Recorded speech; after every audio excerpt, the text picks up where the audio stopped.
Hey everyone, this is just going to be a time-lapse video of me drawing and colouring Disney's Maleficent. I thought it'd be cool to try something new with the release of the new film. So I'm just going to talk a little bit about what I actually use throughout the video, because I do use a mix of markers, pencil, fine liners. So I already drew the pencil sketch before recording. It's very faint at this point because I only draw it very lightly. And at the very beginning of the video, I actually used the eraser that you can see in the top right corner of the screen. Something I've been using a lot recently. I find it really effective. And the one I'm using is actually by the brand Tombow. It says on it the Elastomer Eraser Mono Zero. And I'll put links in the description box below the video to everything that I do use, because there's quite a lot in this video. Sorry, by the way, you might notice my big nose getting in shot in the bottom left corner sometimes. And then at the moment, I'm using alcohol markers. Doesn't matter what brand you've got, but in this case I'm using the Cool Grey range by Copic markers. So with the Cool Greys, I used the range from basically C0 to C6. At this point I'm just using mainly C0 and possibly C1, and I'm just building it up bit by bit. I think by the time I use C6, I think C6 is just for the darker drop shadows. So I'm building it up bit by bit. In some cases, this means I'm actually just using the same marker over and over. Once it's dried, it just seems to leave a slightly darker layer. If the layer isn't dark enough for what I want, then I move up to the next marker. For example, if I was using C0, I would then move up to C1. So it's progressively getting darker. You might also notice in the top right corner of the screen that I have my scrap piece of paper. This is just so that I can play around with different markers and colours and things like that to experiment before I go on to the final piece. And it's Bristol board that I'm using for this. It is looking a little bit strange at this point, until we've added in all of the details. And you could argue it's a bit repetitive at this point, because I am just going over it in the same areas until I've got that contrast or that darkness that I wanted to achieve. Moving on to the lips, I actually use a black Colt Erase pencil colour. So these come in different colours. I hear of people using them a lot with markers, so I wanted to give them a try. But the advantage is that you are supposed to be able to erase them as well, like a pencil. So I outlined the lips a little bit with this. Then I used a TouchNew marker, just because I had a red in that marker that I liked. And I go over that. Once I've got the red in place, I go over it again with the black Colt Erase pencil, just refining the edges and shading it very gently. So instead of using a darker red marker, I got away with just using the pencil, which for me gives a little bit more control, due to the sharper point on the pencil, of course. So you might notice me touching up areas and darkening them throughout the video with the Colt Erase pencil. And for the eyes, I used a yellow again from the TouchNew marker range. This time I went in and refined the edge of the eye, or the iris I should say, with a green pencil colour.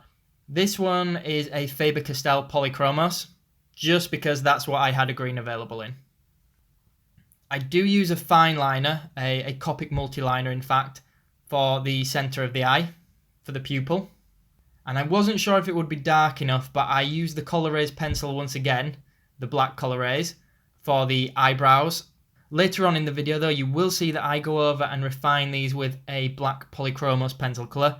The reason for that is I was just struggling to get it dark enough. I used the Copic multi-liner again for the eyelashes. I did try it first with just the black Colt Erase, but I couldn't get a dark enough effect for what I wanted. So I was happy to use a fine liner for that. I spent a little bit longer after that, neatening things up, refining them with the pens I've already used. Then I moved on to the little bird skull that she's got at the top of her hat, helmet. I'm not sure what you'd refer to it as. So I'm just colouring that in, again with a TouchNew marker, just because it's what I had a yellow available in. So then we're moving on to the black area on her head, the horns and such.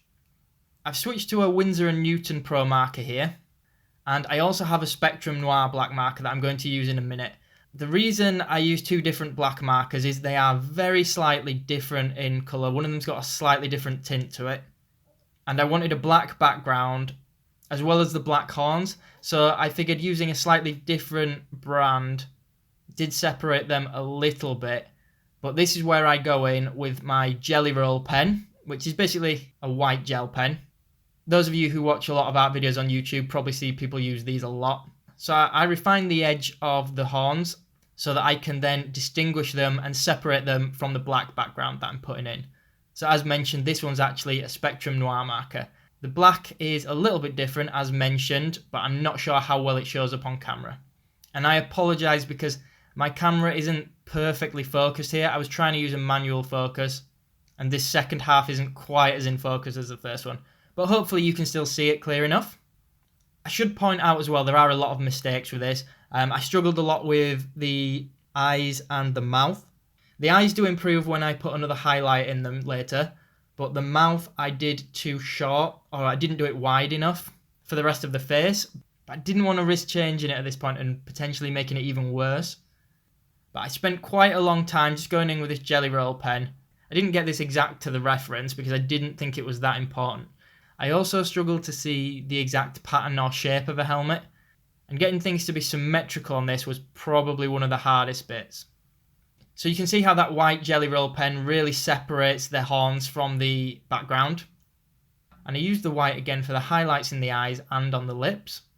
Then I'm just going in again and refining the horns with the other black marker, so you can see that there is a little bit of a difference. So it just adds a little bit more contrast and makes it a little bit more interesting. So the last thing I did was to go in with some pencil colours. So these range between Prismacolor pencils and Faber-Castell's Polychromos pencils. Some of these are a little bit too subtle to show up on camera, but I added a little bit of colour around the eyes, and then I added a slightly blue tint to one side of her face, or to her horns, and a pinker tint to the other side. In person, this actually made it look really cool. On camera, it doesn't show up too well. So there it is finished. I'm not very confident with my marker pieces yet, so whilst there are mistakes on this, I was actually quite pleased with the way it came out, because personally I think anything realistic is quite hard to achieve with markers, but I quite enjoyed this one.